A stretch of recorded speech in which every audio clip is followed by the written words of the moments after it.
పాకిస్తాన్ ఎందుకు ఇండియా మీద అటాక్ చేస్తుంది? ఇవన్నీ చేయకపోతే వాళ్ళ జనాభా పాకిస్తాన్ని ప్రశ్నిస్తుంది కదా సార్. వాళ్ళేమో అంత ఎదుగుతున్నారు, వాడేమో మూన్ మీద వెళ్తున్నాడు.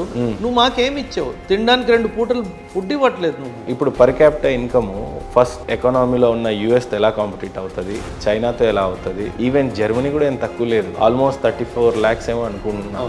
సో కనీసం థర్డ్కి పోవడం కూడా కష్టంగానే కనిపించింది. జీడిపి డివైడెడ్ బై పాపులేషన్, అంతే. మన పాపులేషన్ చాలా పెద్దది కాబట్టి మన జీడిపి ఎంత ఎదిగినా సరే డినామినేటర్ ఫిగర్ కూడా చాలా పెద్దది కాబట్టి రిజల్ట్ చిన్నది వస్తుంది. మన పర్ క్యాపిటా ఇన్కమ్ పెరగాలంటే ఒకవైపు జీడిపి పెరగాలి, రెండో వైపు పాపులేషన్ తగ్గాలి. అగైన్ మళ్ళీ కేంద్ర ప్రభుత్వం తీసుకొచ్చింది ఎన్ఆర్సి, సిఏఏ, జనాభా లెక్కలు కూడా సవరించాలి. అవును, 1 nation 1 theory అగైన్ ఇక్కడ అప్లికేబుల్ అవుతుంది. అది హిందువా, ముస్లిమా, క్రిస్టియనా, సిక్కా, బౌద్ధ ఎవరైనా సరే ఇక్కడ ఖచ్చితంగా భారతదేశంలో ఉండాలంటే ఖచ్చితమైన ఆధారాలు ఉండాలి. అవును. సో ఇవన్నీ అగైన్ కాంపిటీషన్ కోసమే జరుగుతున్నాయి అన్నట్టుగా అనిపిస్తూ ఉంది. మతపరంగా చేస్తున్నారని కొంతమంది విమర్శిస్తూ ఉన్నారు. Economy, socio cultural 2 tyres of the same vehicle.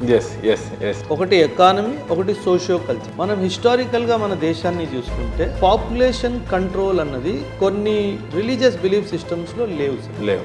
So దానివల్ల కాకపోతే అది కూడా మారుతుంది సార్, ట్రస్ట్ మీ. ఎందుకంటే కాస్ట్ ఆఫ్ లివింగ్ పెరిగిపోతున్న కొద్దీ ఎవరైనా సరే 2 కంటే ఎక్కువ కనే ముందు 100 సార్లు ఆలోచిస్తారు. ఎఫర్ట్ చేయలేడు వాడు బయట.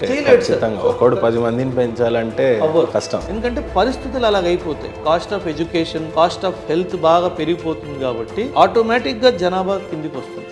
2070, 2080 కల్లా మన పర్ క్యాపిటా ఇన్కమ్ పైకి వెళ్ళడం స్టార్ట్. ఏ రకమైనటువంటి అటెంప్ట్స్ ఇస్తే వీఆర్ ఎట్ $4.19 trillion రీచ్ అయ్యాం. 178 లక్షల కోట్ల ఎకానమీ మనది ఈరోజు. 2014 to 2024 మధ్యలో కోవిడ్ వచ్చింది అన్న విషయం మర్చిపోయారు.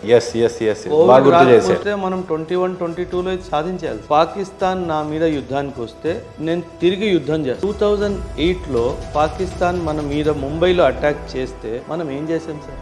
ఏమీ చేయలేదు సార్. 160 మందికి పైగా చనిపోయారు సార్. 20 మంది చనిపోతే నేను ఇంట్లోకి వెళ్ళి నిన్ను కొట్టాను. ఇప్పుడు భారతదేశం చేతులు ముడుచుకొని కూర్చోతుంది. మనం సపోర్ట్ చేయలేమా న్యూక్లియర్? ఒకవేళ నిజంగా మనతో మైత్రి ఉంటే అసలు మనం ఎందుకు చేయాలి సార్? ఓకే, అది మన న్యూక్లియర్ వెపన్ కదా, వాడికి ఎందుకు ఇవ్వాలి మనం? అసలు మరి పాకిస్తాన్ ఎందుకు ఇస్తాడు? వాడికి అవసరం ఉంది కాబట్టి, అంటే వాడికి డబ్బులు తెచ్చుకుంటాడు కాబట్టి. మనకు డబ్బులు అవసరం లేదు కదా సార్. మనకు అడుక్కునే అలవాటు లేదు సార్. పాకిస్తాన్కు ఉన్నట్టు అడుక్కునే అలవాటు భారతదేశానికి లేదు. ఇండియన్ ఎకానమీ $4.19 trillion ఎదిగినప్పుడు ఖచ్చితంగా భారతదేశంలో ఉన్న పేదరికం కూడా నిర్మూలన జరగాలి అని అంటారు. అవును సార్. 27,000 crores కుటుంబాలు పేదరికం నుంచి బయటికి వచ్చాయి అని అంటున్నారు. పేదరికాన్ని తగ్గించడం ఏంటి? ఈ జీడిపి లేకపోతే మనం చేసిన ఎకానమీ అచీవ్మెంట్కి డీటెయిల్గా చెప్పండి. మీరు బాగా రీసెర్చ్ చేసి వచ్చారు సార్. అంటే నాకంటే బాగా రీసెర్చ్ చేసి వచ్చారు. రీసెంట్ వరల్డ్ బ్యాంక్ రిపోర్ట్ ప్రకారంగా 2 విషయాలు మనం గమనించాలి. ఇది బీజేపీ రిపోర్ట్ కాదు, మన గవర్నమెంట్ రిపోర్ట్ కాదు. మనం మన డబ్బా కొట్టుకోలేదు సార్. వరల్డ్ బ్యాంక్ అనే సంస్థ ఇచ్చిన రిపోర్ట్ సార్.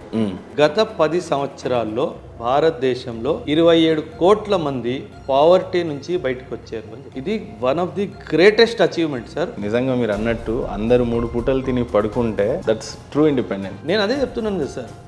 ఈ నేపథ్యంలో మన కాంపిటీషన్ అసలు లెక్కే లేదు కదా సార్.